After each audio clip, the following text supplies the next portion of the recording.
Nous allons juste faire une lecture dans le livre de 1 Corinthiens chapitre 11 à partir du verset 23. Car j'ai reçu du Seigneur ce que je vous ai enseigné.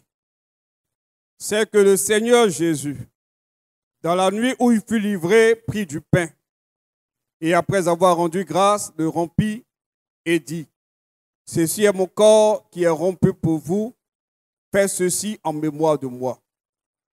De même, après avoir soupé, il prit la coupe et dit: cette coupe est la nouvelle alliance en mon sang. Faites ceci en mémoire de moi toutes les fois que vous en boirez. Car toutes les fois que vous mangez ce pain et que vous buvez cette coupe, vous annoncez la mort du Seigneur jusqu'à ce qu'il vienne.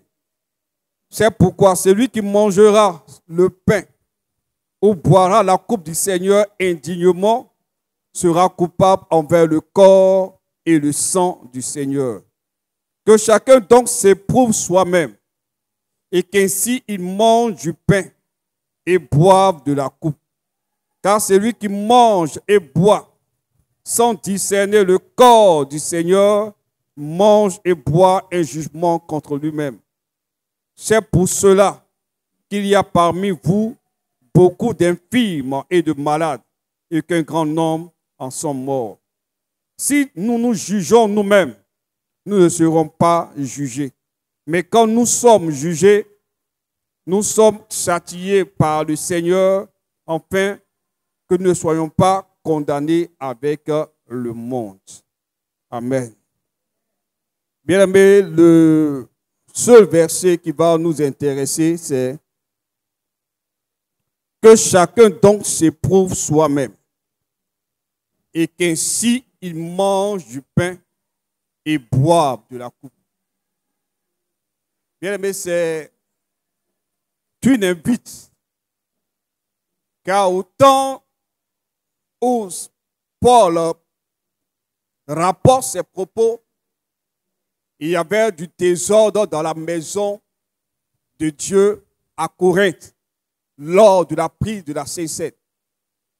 Et Paul écrit pour corriger ce malfait-là. Et il les exhorte à pouvoir entrer en eux-mêmes et s'examiner avant de pouvoir prendre le repas du Seigneur. Car plusieurs venaient, mangeaient et buvaient pendant que d'autres avaient faim. Ils le prenaient sans discerner le corps du Seigneur. Bien-aimés, en ce matin, nous voulons que chacun puisse s'examiner, puisse entrer en lui-même et puisse s'approcher du Seigneur. Il dit: c'est pour cela qu'il y a parmi vous beaucoup de malades et qu'un grand nombre en sont morts. Nous ne voulons pas que ce soit notre cas en ce matin. C'est pas entre en toi-même, examine-toi et approche-toi de ce repas afin que, en l'apprenant, ce soit pour toi un repas de bénédiction et non de condamnation. Puisse Dieu bénir notre écoute et notre prix de ce repas. Dans le nom de Jésus, nous prions.